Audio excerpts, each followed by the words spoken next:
Hello साथियों, नमस्कार। मैं आर के मीणा आपके अपने यूट्यूब चैनल आर के एम टेक इन्फो पर आप सभी साथियों का तहे दिल से हार्दिक स्वागत करता हूं। साथियों, आज इस वीडियो में बात करेंगे जो सूचना सहायक भर्ती परीक्षा में अभ्यर्थी पास हुए हैं उनको टाइपिंग टेस्ट की तैयारी कैसे करनी चाहिए, जिन अभ्यर्थियों को अभी तक भी स्पीड नहीं आ रही उनको क्या करना चाहिए और टाइपिंग करते समय किन किन बातों का सावधानी रखें और ध्यान रखें, क्योंकि दोस्तों एक गलती से आप इसमें भर्ती परीक्षा से बाहर हो सकते हैं। तो साथियों, सूचना सहायक भर्ती परीक्षा के अब जो टाइपिंग का द्वितीय चरण है उसके लिए समस्त बिंदुओं पर अपन चर्चा करेंगे।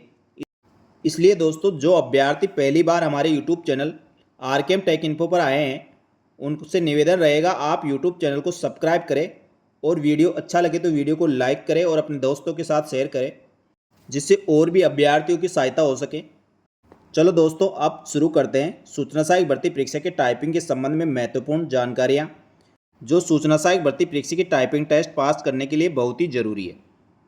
साथियों, सूचना सहायक भर्ती परीक्षा में जो अभ्यर्थी पास हुए हैं वह नियमित रूप से टाइपिंग टेस्ट की तैयारी कर रहे होंगे। सूचना सहायक भर्ती परीक्षा का जब एग्जाम हुआ था और उसके बाद इसकी प्रारंभिक उत्तर कुंजी जारी हुई थी, तब से दोस्तों मैं आपको कह रहा हूँ कि जिन अभ्यर्थियों का स्कोर अच्छा हुआ है वह अभी से टाइपिंग टेस्ट की तैयारी करें और इसके साथ अन्य भर्ती परीक्षाओं की तैयारी करते रहे। लेकिन दोस्तों, कई अभ्यर्थी इसी का इंतजार कर रहे थे कि जब तक सूचना सहायक भर्ती परीक्षा का रिजल्ट नहीं आएगा तब तक हम टाइपिंग टेस्ट की शुरुआत नहीं करेंगे।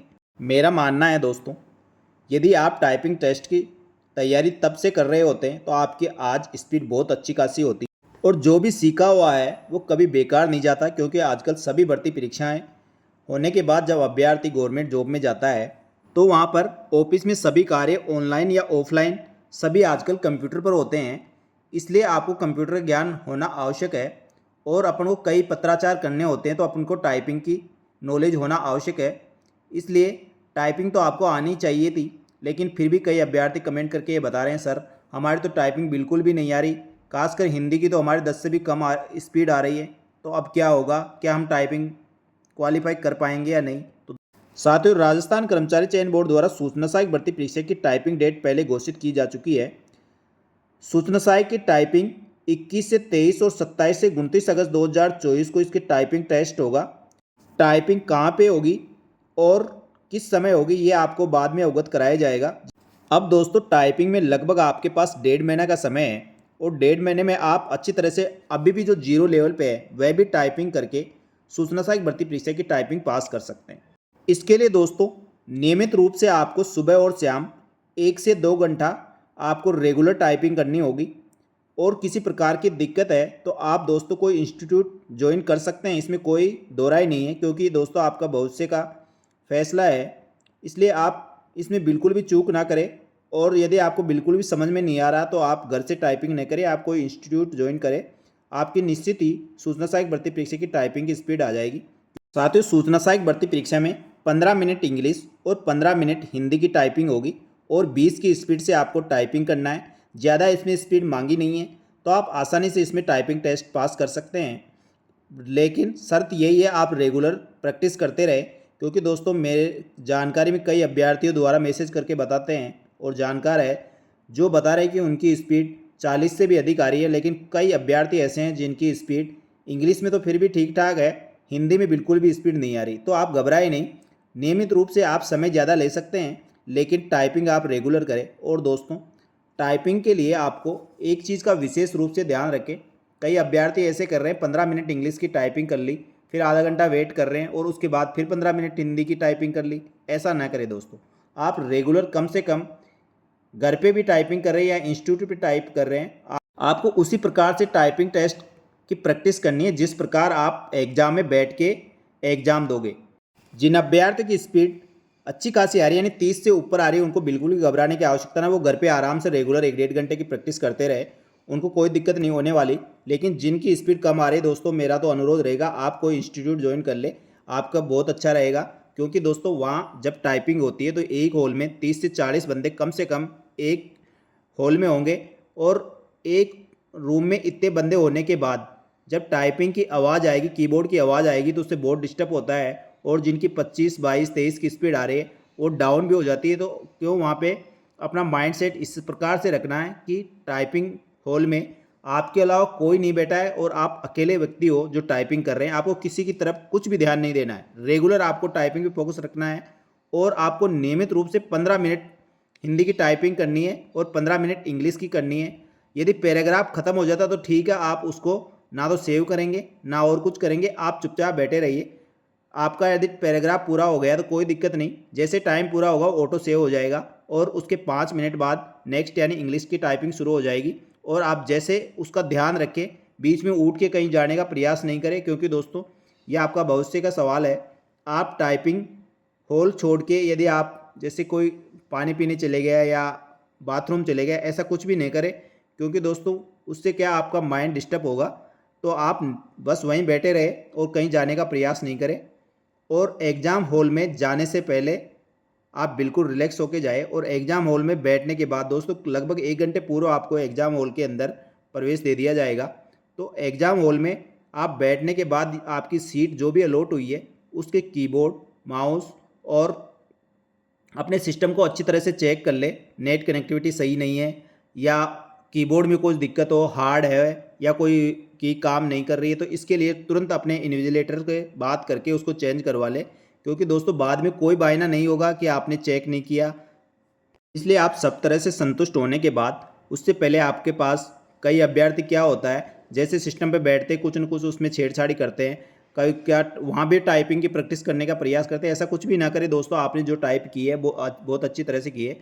आप उसके दिशा निर्देशों जैसे दिशा निर्देश गए उनको अच्छी तरह से पढ़े, उनको ध्यान रखें, कहाँ पे क्या गलती नहीं करनी है, उन सब चीज़ों का ध्यान रखें। और उसके बाद दोस्तों जब आपकी टाइपिंग टेस्ट शुरू हो जाए तो आप बिल्कुल निश्चित होकर दिमाग को शांत रखें, आप टाइपिंग पे फोकस रखें और इधर उधर कहीं पे भी ना देखें और ना ही कोई क्या कर रहा है क्या नहीं कर रहा है। किसी का सिस्टम ख़राब हो गया तो हड़बड़ा जाते हैं, वो इन्विजिलेटर बात करे, दूसरे वैसे डिस्टर्ब हो जाते हैं, उसको देखते रहते हैं। ऐसा कुछ नहीं करें, आप अपने सिस्टम पे लगे रहे और रेगुलर आपको 30 मिनट रेगुलर 30 मिनट जो टाइपिंग का समय है उस पर फोकस रखना है, जिसमें बीच में 5 मिनट का आपको रेस्ट होगा। यानी आपको 15 मिनट इंग्लिश और 15 मिनट हिंदी और 5 मिनट का रेस्ट, यानी 35 मिनट रेगुलर आपको केवल टाइपिंग पे फोकस रखना है और केवल उसी के बारे में सोचना और कुछ भी नहीं सोचना। और आगे अपने भविष्य के बारे में सोचना है कि मैं इसमें ये करके रहूँगा और अब की बार ये नौकरी मेरी लेके रहूँगा। टाइपिंग के लिए क्या क्या दिशा निर्देश हैं, ये दोस्तों जो 2018 में जो टाइपिंग टेस्ट हुआ था उसके दिशा निर्देश मैंने पहले इसका वीडियो भी बनाया है, जो आपका इसमें डिस्क्रिप्शन बॉक्स में या इसके एंड स्क्रीन पे लगा दूंगा, वहाँ से आप उसको भी देख सकते हैं। और उसकी PDF चाहिए तो मैं टेलीग्राम ग्रुप पे डाल दूंगा, वहाँ से भी आप चेक कर ले और पूरे नियमों को फॉलो करते हुए आप काम करें। दोस्तों कई अभ्यर्थी क्या कर रहे हैं, इसमें बैक स्पेस का यूज आप तब तक कर सकते हैं जब तक आप उस शब्द को हाईलाइट शब्द को टाइप कर रहे हैं, और यदि आपने स्पेस बार बटन दबा दिया और उसके बाद आप तो आपका हाईलाइट अगले वर्ड पे चले जाएगा और आप पुनः उससे पिछले वाले वर्ड को टाइप ना करें। दोस्तों इस बात का विशेष रूप से ध्यान रखें, यदि ऐसी गलती करोगे तो आपका पूरा पैराग्राफ गलत हो जाएगा। कुछ अभ्यर्थी कह रहे हैं कि सर इसमें अल्टर की का उपयोग होगा या नहीं होगा। दोस्तों जो गाइडलाइन है उसके अनुसार तो अभी तक अल्टर की का यूज नहीं होगा, लेकिन दोस्तों अब जो नई गाइडलाइन आएगी वो देखने वाली बात होगी, वो उससे पता चल जाएगा। लेकिन आप तैयारी अल्टर की के साथ भी करें, ऐसा नहीं कि अल्टर की का आपने यूज ही नहीं किया, ऐसे शब्द आपने सीखे ही नहीं, ऐसा ना करें। और दोस्तों कई अभ्यर्थी जो हैंडीकैप्ड अभ्यर्थी है वह कह रहे हैं सर हमारी टाइपिंग होगी या नहीं। तो दोस्तों विज्ञप्ति में साफ साफ लिखा है कि सूचना सहायक भर्ती परीक्षा में जो कर्तव्य पालन यानी उसके जो कार्य हैं वह करने में सक्षम होना चाहिए, यानी आपको टाइपिंग आनी चाहिए। क्योंकि दोस्तों ज़्यादा समस्या उन दिव्यांग अभ्यर्थियों होंगी जिनके हाथ नहीं है या उसकी अंगुली नहीं है, उनको दिक्कत हो सकती है। अदरवाइज़ और अभ्यर्थी इसकी टाइपिंग कर लेंगे। लेकिन दोस्तों दिव्यांग अभ्यर्थियों के लिए कुछ नियम्स और रूल्स अलग होते हैं, तो वह भी विस्तृत रूप से गाइडलाइन में दिए जाएंगे। लेकिन आप यदि कोई ऐसे अभ्यर्थी है तो वह बोर्ड से दोस्तों संपर्क करके इस संबंध में पहले दिशा निर्देश प्राप्त कर ले, जिससे आपको किसी प्रकार की परेशानी ना हो। तो दोस्तों आपको सभी बातें समझ में आ गई होगी। सूचना सहायक भर्ती परीक्षा की टाइपिंग के लिए आप बिल्कुल रेगुलर तरीके से टाइपिंग करते रहे, निश्चित ही आपको सफलता मिलेगी। दोस्तों मैं चाहता हूँ मेरे साथ जुड़े हुए कोई भी अभ्यर्थी टाइपिंग में किसी भी वजह से फेल नहीं होना चाहिए, क्योंकि इसमें एक गलती आप पे भारी पड़ सकती है, इसलिए सभी दिशा निर्देशों को ध्यान में रखते हुए आप टाइपिंग करें। टाइपिंग से संबंधित दोस्तों आपके किसी प्रकार के सवाल हो, किसी प्रकार का डाउट हो तो तुरंत कमेंट बॉक्स में कमेंट करके बताएं दोस्तों, आपके सभी प्रश्नों के जवाब दिए जाएंगे। इसके अलावा दोस्तों आप टेलीग्राम ग्रुप पर भी इन सूचना सहायक भर्ती परीक्षा के संबंध में कुछ जानकारी चाहते हो तो वहाँ से भी पूछ सकते हो, आपको सभी के जवाब आपको देने का प्रयास करूँगा। और साथ ही जो अभ्यर्थी सूचना सहायक के टाइपिंग के लिए पास नहीं हुए हैं उनको निराश होने की आवश्यकता नहीं है। आपके लिए प्रोग्रामर, एसीपी और आने वाले समय में 1-2 महीने में कंप्यूटर अनुदेशक की भर्ती आने वाली है, आप अभी से उसके लिए लग जाए, क्योंकि दोस्तों नियमित रूप से किए गए प्रयास से सफलता अवश्य मिलती है। साथियों मेरे द्वारा दी गई जानकारी आपको अच्छी लगी तो वीडियो को लाइक करें और चैनल को सब्सक्राइब करके बेल आइकन प्रेस कर ले। आपको समस्त भर्तियों की जानकारी यहाँ पर समय समय पर मिलती रहेगी। धन्यवाद। जय हिंद, जय भारत।